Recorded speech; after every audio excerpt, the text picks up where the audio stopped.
नाजरीन अस्सलाम वालेकुम। आप देख रहे हैं कश्मीर पेन टेलीविज़न की उर्दू सर्विस और मैं हूं आमरीन। पेश है आज 19 मई की अहम खबरें। वज़ीर आज़म नरेंद्र मोदी ने यूक्रेन और मगरबी एशिया के तनाज़ात को बातचीत और सिफारतकारी के ज़रिए हल करने पर जोर दिया है। ओस्लो में नॉर्वे के वज़ीर आज़म यूनास गाहर स्टोर से मुलाकात के बाद वज़ीर आज़म मोदी ने कहा कि सिर्फ फ़ौजी कार्रवाई देरपा अमन की ज़मानत नहीं दे सकती। उन्होंने आलमी इदारों में इस्लाहात और हिंद नॉर्वे ताउन को मज़ीद मजबूत बनाने की ज़रूरत पर भी जोर दिया। जम्मू और कश्मीर के लेफ्टिनेंट गवर्नर मनोज सिन्हा ने कहा है कि मरकज़ी हुकूमत यूनियन टेरिटरी को रियासत का दर्जा बहाल करने के लिए पुरज़म है। एक इंटरव्यू में उन्होंने कहा कि आवाम को वज़ीर आज़म नरेंद्र मोदी और वज़ीर दाखिला अमित शाह की पार्लियामेंट में दी गई यकीन दहानियों पर एतमाद रखना चाहिए। उनका कहना था कि पुरअमन असम्बली इंतखाबात और कामयाब जमहूरी अमल रियासती दर्जा बहाली की जानिब अहम कदम है।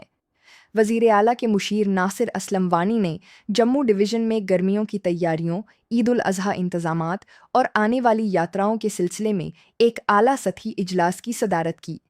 इजलास में बिजली व पानी की फराहमी, सेहत सहूलियात, ट्रैफिक मैनेजमेंट, सफाई सुथराई, ज़रूरी अशिया और सिक्योरिटी इंतज़ामात का जायज़ा लिया गया। मुशीर ने हुक्काम को हिदायत दी कि अवाम और यात्रियों के लिए तमाम सहूलियात बरवक्त यकीनी बनाई जाएं। नासिर असलम वानी ने जम्मू स्मार्ट सिटी लिमिटेड के तहत जारी तरक्याती मंसूबों का भी जायज़ा लिया और हुक्काम को हिदायत दी कि अमरनाथ यात्रा से कबल तमाम अहम मंसूबे मुकम्मल किए जाएं। उन्होंने 16 करोड़ रुपए के प्राइम मिनिस्टर ई बस सेवा प्रोजेक्ट और वेस्ट टू वंडर पार्क का मुआयना भी किया।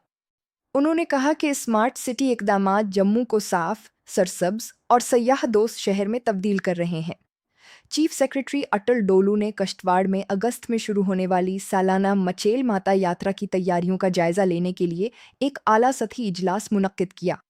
इजलास में यात्रियों की सलामती, ऑनलाइन और RFID रजिस्ट्रेशन, तिब्बी सहूलियात, ट्रैफिक निज़ाम, रिहाइश, सफाई और मौसमी निगरानी जैसे उमूर पर तफसीली गौर किया गया।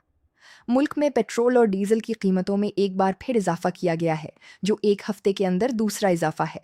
दिल्ली में पेट्रोल की कीमत 98 रुपये 64 पैसे फ़ी लीटर, जबकि डीजल 91 रुपये 58 पैसे फ़ी लीटर हो गया है। मुंबई, कोलकाता और चेन्नई में भी कीमतों में इजाफा रिकॉर्ड किया गया है। जम्मू व कश्मीर में फुटबॉल का जुनून उरूज पर है। KCFL टैलेंट हंट में कपवाड़ा और बारामूला में नौजवानों की बड़ी तादाद शरीक हो रही है, जबकि नॉर्थ ईस्ट यूनाइटेड FC ने श्रीनगर में तारीखी ISL ट्रायल्स मुनक्किद किए। इस इकदाम से वादी में ग्रास रूट फुटबॉल को फ़रोग मिल रहा है और नौजवान खिलाड़ियों को अपनी सलाहियतें दिखाने का मौका मिल रहा है। जम्मू कश्मीर क्रिकेट एसोसिएशन ने 2026 ता 2027 सीज़न के लिए सिलेक्शन पैनल्स का ऐलान किया है। साबिक क्रिकेटर सरबजीत सिंह को सीनियर मेंस सिलेक्शन कमेटी के चेयरमैन के तौर पर बरकरार रखा गया है। जम्मू कश्मीर CA के मुताबिक नए पैनल्स का मकसद जम्मू कश्मीर और लद्दाख में टैलेंट की निशानदेही और खिलाड़ियों की तरक्की को मजबूत बनाना है। लेफ्टिनेंट गवर्नर मनोज सिन्हा ने कहा है कि मंशियात नौजवान नस्ल को तबाह कर रही हैं, खानदानों को तोड़ रही हैं और दहशतगर्दी की माली मुआवनत का जरिया भी बन रही हैं।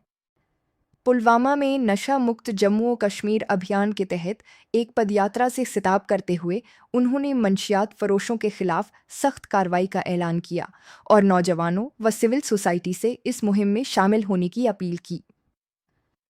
जम्मू और कश्मीर और लद्दाख हाई कोर्ट ने ईद उल अज़हा के मौके पर 28 मई बरोज़ जुमुरात को तापील का ऐलान किया है। रजिस्ट्रार जनरल के दफ्तर से जारी हुक्मनामे के मुताबिक 19 सितंबर बरोज़ हफ्ता इस तातील के बदले वर्किंग डे के तौर पर मनाया जाएगा। और आखिर में सरहद पुणे की जानिब से की इंटरनेशनल क्रिकेट काउंसिल श्रीनगर में बावकार लाल दीद नेशनल अवार्ड तकरीब मुनाकिद की गई, जिसमें लेफ्टिनेंट गवर्नर मनोज सिन्हा और दीगर मुअज़्ज़ज़ शख्सियात ने शिरकत की। मुमताज़ शायरा बिमला रैना, साहित्य अकादमी अवार्ड याफ्ता professor Naseem Shifai, scholar doctor Sakina Akhtar, doctor Syeda Darakhshan Andrabi और मारूफ मुसन्निफ़ा व मुतरजमा नीरजा मट्टू को अदब, तहक़ीक़ और अवामी खिदमात में नुमाया किरदार पर एज़ाज़ात से नवाजा गया। फ़िलहाल इतना ही। मज़ीद ख़बरों और ताज़ा अपडेट्स के लिए देखते रहिए कश्मीर पेन टेलीविज़न की उर्दू सर्विस। मैं हूँ आमरीन। अल्लाह हाफ़िज़।